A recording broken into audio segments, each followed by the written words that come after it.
Welcome back. As we promised, we are going to speak more about the IATF, or the Intra-African Trade Fair 2023, hosted by Egypt for the second time in its history.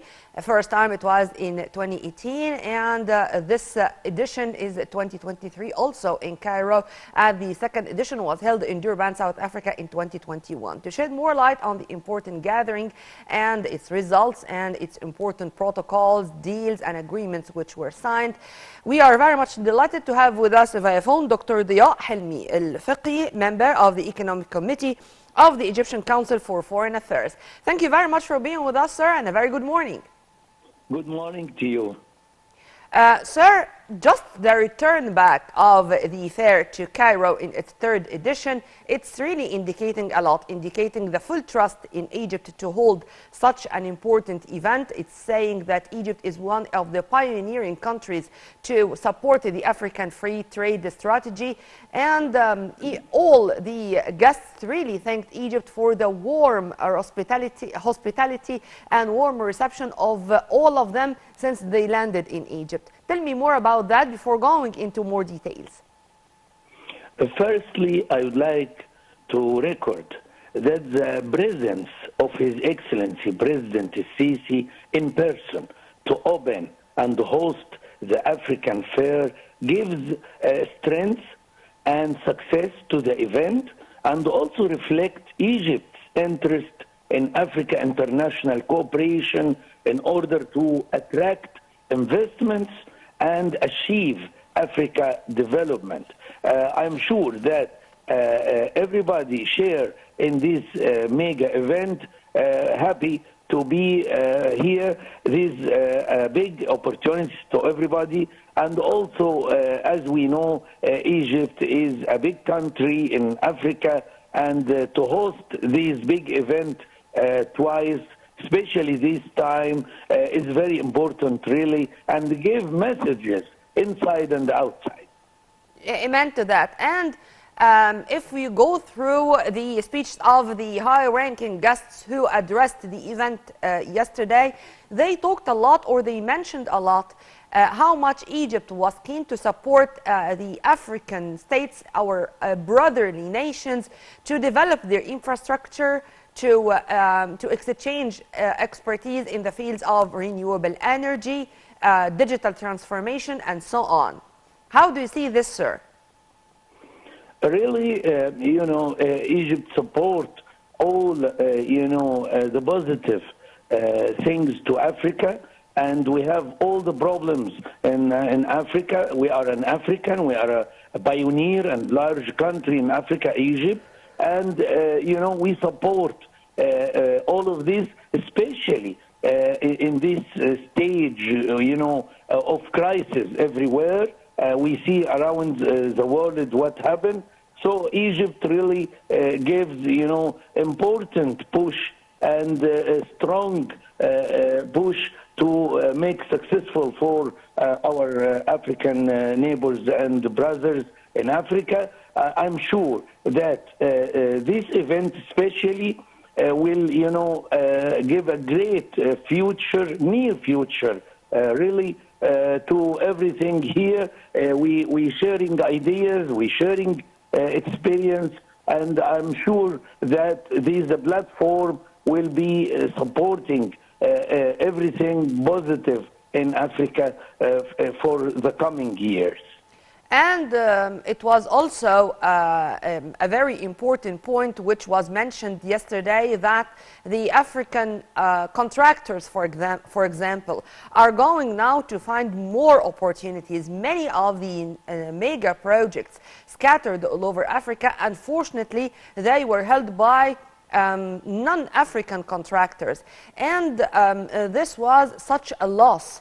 Now the case is totally different, and particularly with the African Imports and Exports Bank, with financing more huge projects in addition to, of course, the medium and small ones. This is going to be another leap, another turning point in the construction field in Africa. Would you please elaborate on that, sir? I'm sure this is really a new stage. And this is, we have the coming 20 years is very important. It's a new world, and Africa now has, the lead to their economic, and Egypt supporting that as a big country with all our relations globally. I am talking internationally, and we support to be together, the African cooperation and the African globally cooperation, and I am sure that in the coming years it will be our hand, our companies. We can do that. We can do Amen. that. And we can do that. But sir, I that. wanted, if you permit me, to focus more on the word integration. To achieve integration in the economic and investment fields. Well, a comprehensive look or a comprehensive vision is going to be the best way to achieve sustainable development in Africa in general and among different African states. I'd like you, sir, to elaborate on that and to let me know to what extent the free trade area is going to play such a positive role to achieve integrated economic development. For sure, the trade area is very important, and now this is the time to move. This is the time, really. And we have the will to do that together, Africa and Egypt as a big country, the leader for Africa, and we can support this with, our friends everywhere, the investors. They know now that in Africa there is a huge and very good opportunities, but in a new system. We need to share. We are now talking about our problems. We know in Africa it was a lack of information, and that's why we have this fair to have information. Also the finance, the investment needs finance, and we need that. But when we have the opportunity, when we have the vision to develop our countries, the development, the sustainable development, everybody will come here, the multinational companies, because, they have enough money and we have enough opportunities. And enough opportunities, enough workers or labor force, wonderful, rich natural resources. And this was also said whether by President Abdel Fattah al-Sisi or other top guests when it was mentioned that unfortunately Africa was an occupied continent, and occupation forces in many of our African states put obstacles and impediments in front of the African states to manufacture their own raw materials. Now the case is totally different, and it's time to benefit from our raw materials for our best interest. If you want to elaborate on that too. Really, we will change the vision of Africa, the old vision that we only, supply the raw materials. No, not anymore. I'm sure that with all of these efforts, His Excellency Mr. President Abdel Fattah al-Sisi from the first day, and he's working for Africa, for Africa countries, for development, and we now have a new vision for this, not only for the raw materials, but we have also the well-trained people, and we have the raw materials, why not? But we will do the industry, for us, for Africa, for our countries, and for our benefits. Not the benefits for the multinational companies only, no, or the other countries. We have the vision to work hard and to know what is our problem, and we'll solve it. And now we have the platform, the international fair like this, 75 sharing in this big event, and 1,600 exhibitors. This gave me, the hope that we are in really a different stage, a different, time, and we started already to know what we are going to do. This is a very huge and significant participation, and this also a new message everywhere.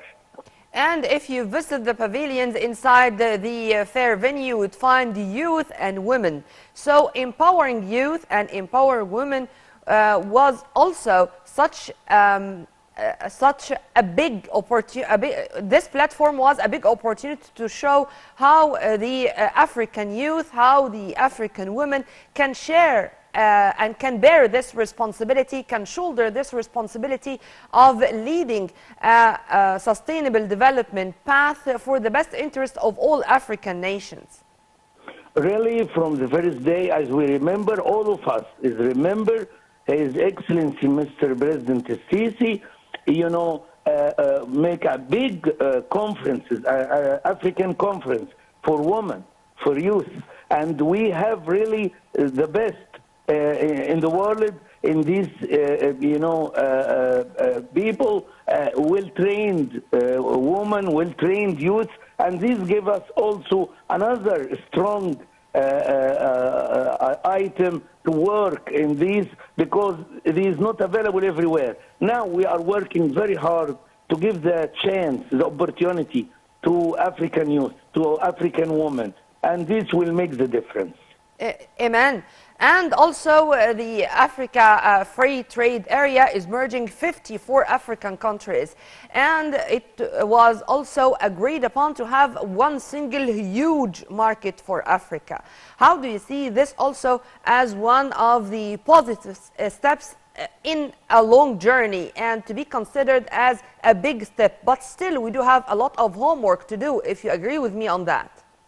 I agree with you totally. We have a homework, and we know that, and we will do it. Why? Because these, the future. To work hard, a strong economy. In this case, you are strong, and the African trade, is very important, and the trade area is very important. And now every day we see good things again and again and again. We have really a good future, I'm sure. It's not just words. No. In fact, we have really a good future, and we know that, and we have the will to do that. And now the cooperation, these events, to support our opportunities, to have a bridge with the others, and to, the same language we are talking for the future language. And now Africa on the way for the big development, and all the countries now working together. We have the chance for trade, and we have the chance for our people to be, developed also with the skills, capabilities for the new world, which started already. Dr. Diaa Helmi Fiqi, member of the Economic Committee of the Egyptian Council for Foreign Affairs. Thank you very much for your input, sir, and have a very good day. Now let's go to King Tut. Well, Tutankhamun, it was not about what he has done. It was not about his tenure as an Egyptian king, but it was about his tomb, which was discovered tangible, untouched. And I think Howard Carter, or Lord Howard Carter, long ago in the 1920s was very much surprised with what he had seen there. And the pieces of art or the pieces of King Tut are going to amaze the world forever, whether here in Egypt or in their tour in international capitals. Let's watch, and then we are going to turn back with more in our episode of Our Breakfast Show.